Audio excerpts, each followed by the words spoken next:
There are about 8,000 satellites above us right now, all of them put there by rockets.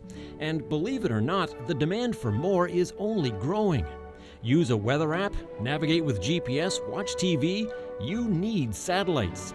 Sure, Canada's been in the space game, but have we ever launched a rocket into Earth's orbit from our own soil? Nope. But now, in what will be a first for Canada, we're finally about to do it. Get ready for liftoff. Yeah, wait a minute. We're gonna launch rockets from here? Is that a good idea?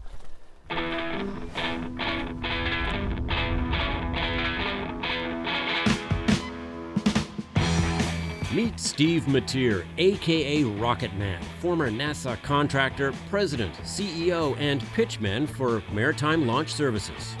That's the company that is building Canada's first spaceport to launch commercial satellites.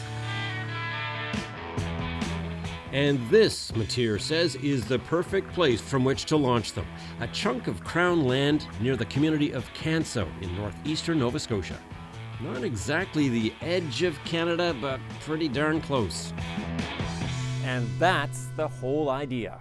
You know, Rocket 101 is basically you got to make sure downrange is safe from anybody having parts falling on them. Florida works great if you're going in an equatorial platform because that's the direction they're facing. But if you want to do in a polar orbits where people are wanting to put their satellites these days, you need to find a place with a polar reach. And some Canadian space heavyweights are on board, who predict the global industry could grow to $1 trillion annually by 2040. So the demand for spacecraft in orbit is only going to continue to grow for a very long time. So the countdown is on. In fact, construction of the roads to the future launch pad is underway as we speak. But there are also plenty of questions. This is the main rocket Maritime Launch is counting on, the Cyclone 4M. The plan is to launch it from a fixed platform to deliver up to 30 minibar fridge-sized satellites at a time. There is that factor. I mean, having a rocket to launch is cool. Yeah, I mean, it's a little bit less sexy now because, I mean, SpaceX is launching, every 4 or 5 days. Right, SpaceX. You know Elon Musk. He has proven rockets launching satellites all the time. And that's something Maritime Launch Services does not have. Their Cyclone 4M has not even been fully built yet, nor has it been tested.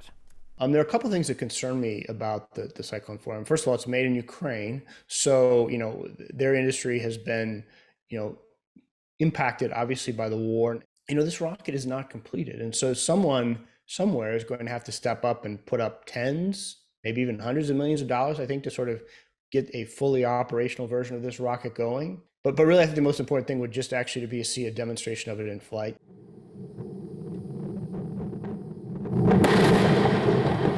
There can be rocket failures, and there probably would be. I think one advantage of the site in Nova Scotia is that the facility is right by the water, and so the idea would be that it goes up and then almost immediately it begins going downrange. Still, any talk of that kind of thing scares some of the local people who are trying to kill the spaceport altogether, which really annoys the company. We're not just doing this. We're not cowboys from New Mexico that have come up here to do something.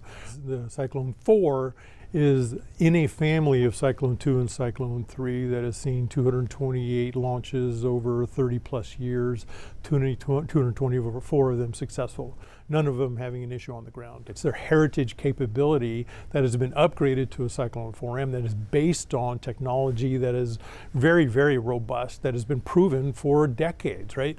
Okay, so another issue, all that space junk that satellites create. Does Canada really want to contribute to space pollution? Okay, I want to show you something. This depicts the amount of debris that's up there.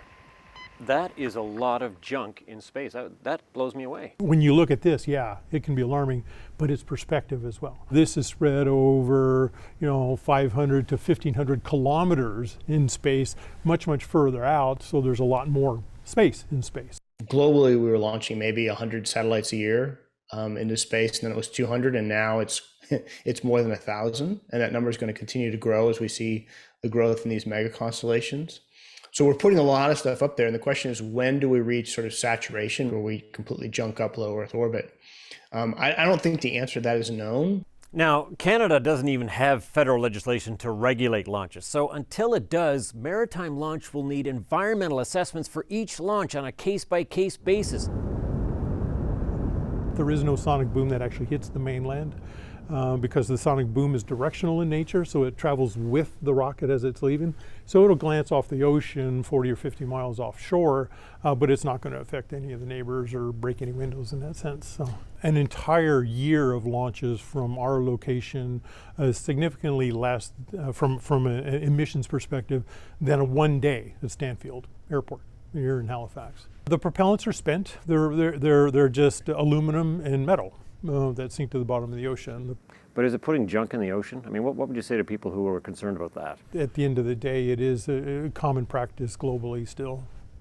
And while that all could be somewhat disruptive, as the company puts it, it says think of all the economic benefits of having a spaceport in an economically depressed part of Nova Scotia, something like 50 to 100 full-time jobs. I think that hype, that's pretty well overblown. There's been some studies of spaceport economic activities that have found that they're just these wonderful, wonderful places of economic activity. And then there's been some more realistic studies, I think, that shows that maybe it has the economic impact of a few fast food restaurants moving into a community.